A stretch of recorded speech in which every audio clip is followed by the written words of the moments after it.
나는 너를 애굽 땅에서 인도하여 낸 여호와 내 하나님이니 내 입을 크게 열라 내가 채우리라.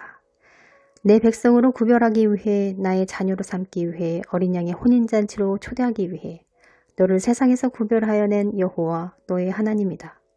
크고 위대하신 아버지의 마음이 느껴지는 구절이죠. 나는 너를 애굽 땅에서 인도하여 낸 여호와 내 하나님이니 내 입을 크게 열라 내가 채우리라. 기도하며 응답받을 수 있다는 특권이 얼마나 놀라운 은혜이며 축복인지요. 내 입을 크게 열어라. 부르짖어 기도하라. 골방에서 기도하라. 은밀한 중에 보시는 내 아버지께서 갚으시리라.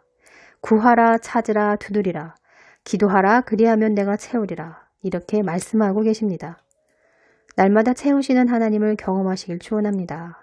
그런 하나님을 경험할 때 우리 안에 사랑이 채워지고 사랑을 경험할 때 감사와 감격의 눈물을 흘리게 되며 이기적이었던 마음들, 세상을 향한 욕망들이 끊어지게 됩니다. 배설물로 여기며 자기를 부인하고 자기 십자가를 지며 주님을 따를 수 있는 제자가 됩니다. 영적인 원리들이죠. 먼저 주님의 사랑을 받아야 합니다. 그 사랑은 기도할 때 체험받게 되고 경험되어집니다. 기도를 통해 역사하는 하나님이니 기도의 양을 늘리며 돌파되는 기도를 하시길 축원합니다. 기도가 얼마나 중요한지 모르겠습니다. 여러분, 감정에 속으면 안 됩니다. 감정의 노예가 되면 안 됩니다. 기분 나쁘니까 기도 안 해. 속상하니까 기도 안 해. 힘드니까 기도 안 해. 열받으니 기도 안 해. 바쁘니까 기도 안 해. 피곤하니까 기도 안 해. 응답을 못 받으니 기도 안 해. 기도를 하지 않아야 할 이유와 변명과 핑계와 합리화가 얼마나 많은지요. 자기 감정과 생각에 속는 것입니다. 하기 싫은 마음이 들 때 자기 자신을 엄히 훈육하며 육신의 소욕에 내주지 말아야 합니다. 그런 인내와 끈기 그리고 결단력과 의지력 있어야 합니다. 마음 먹으면 할 수 있습니다. 생각을 느슨하게 하니까 난 의지가 약해서 의지가 없어서 이런 말을 하는 것이죠. 이런 말도 사실 핑계입니다. 결단하지 않고 작정하지 않으니 의지가 없는 것처럼 느끼는 것이죠. 자기 마음이 정말 간절하고 절실하면 안 될 일이 없습니다. 마음 먹으면 안 될 일이 없습니다. 자기 생각에 자기 감정에 속으니 안 되는 것처럼 느끼는 것입니다. 하기 싫어도 내가 이걸 하지 않으면 난 죽는다. 이런 각오와 다짐을 해야 합니다. 이게 지혜로운 생각들이죠. 내 안에서 드는 대부분의 생각과 감정이 악한 영이 주는 것들이란 걸 알아야 합니다. 그러니 아무 생각이나 받아들이지 말고 쳐내야죠. 거절해야죠. 죽기 살기로 그렇게 해야죠. 마음 지키기가 쉽나요? 아니요, 어렵습니다. 저도 얼마나 몸부림쳤는지요. 하나님 앞에서 얼마나 많은 눈물을 흘렸는지 모릅니다. 예수님을 영접하고 약 8년의 세월 동안 눈물이 마를 날이 없었습니다. 힘들어서 울고 회개하며 울고 감사해서 울고 울어야 할 이유들이 왜 이렇게 많은지요. 그분 앞에서 많이 울어야 합니다. 그래야 변화됩니다. 시편 56편 8절 말씀을 보면 하나님 앞에서 흘리는 눈물은 주의 병에 담겨진다고 말씀합니다. 그것으로 상급이 있겠지요. 기도를 통해 일하시고 기도를 통해 역사하시는데 기도를 안 하면 나만 손해잖아요. 기도하기 싫을 때 그래 기도 안 하면 나만 손해지. 힘들어도 하자. 이런 생각을 가지고 기도의 자리로 나아가야 합니다. 그게 지혜입니다.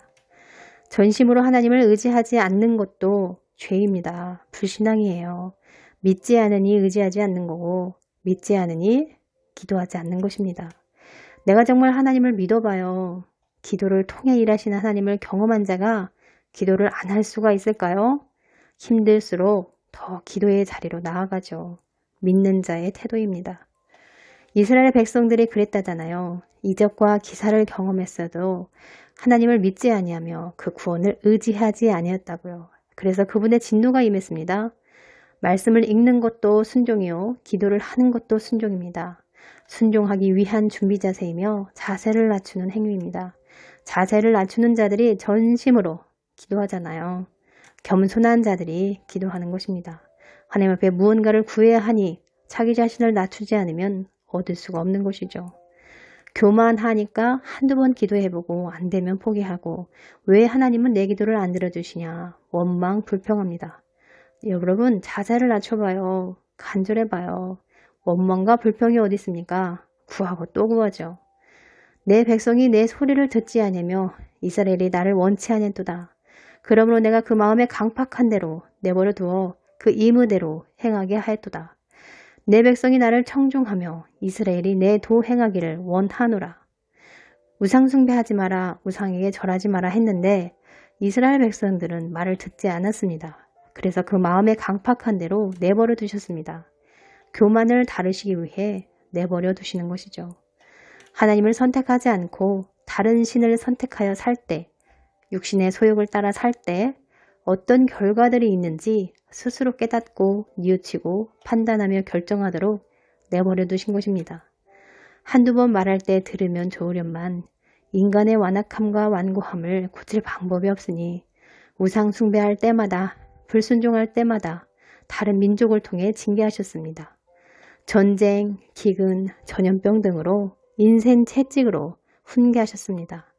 힘들고 가난해지고 바짝 낮아지니 그제야 부르짖습니다. 인자하고 자비가 많고 긍휼이 많은 하나님께서 부르짖는 소리를 멸시치 않으시고 다시 품에 안으십니다. 어미새가 새끼를 둥지에서 품듯이 말입니다.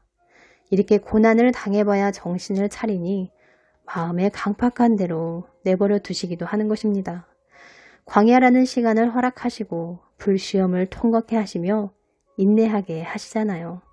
그런 과정을 통해 순종을 배우고 야생마저 기질들이 온순하게 또 길들여지며 온유해집니다. 그분의 뜻을, 그분의 기쁜 뜻을 누가 알겠습니까? 이런 고난을 통해 철 들어갑니다. 고난당한 것이 내게 유익이라 이로 인하여 내가 주의 윤례를 배우게 되었나이다. 고난당하기 전에는 내가 그릇 행하였더니 이제는 주의 말씀을 지키나이다. 내 입을 크게 열라 내가 채우리라. 채우시는 하나님을 날마다 경험하시길 주의 이름으로 축복합니다. 경건의 연습은 이생과 내생의 약속이 있다고 말씀합니다. 경건의 연습을 매일 이어가려면 하나님께서 공급해 주시는 힘으로 해야 합니다. 그래야 지치지 않고 꾸준히 할 수 있습니다. 그 또한 기도를 통해 공급받게 됩니다. 말씀을 통해 영의 양식을 먹을 때 공급받습니다. 인내와 끈기의 영, 가난함과 목마름의 영, 열심과 열정의 영, 하나님의 일곱 영, 곧 청령 충만하시길 축복합니다. 감사합니다.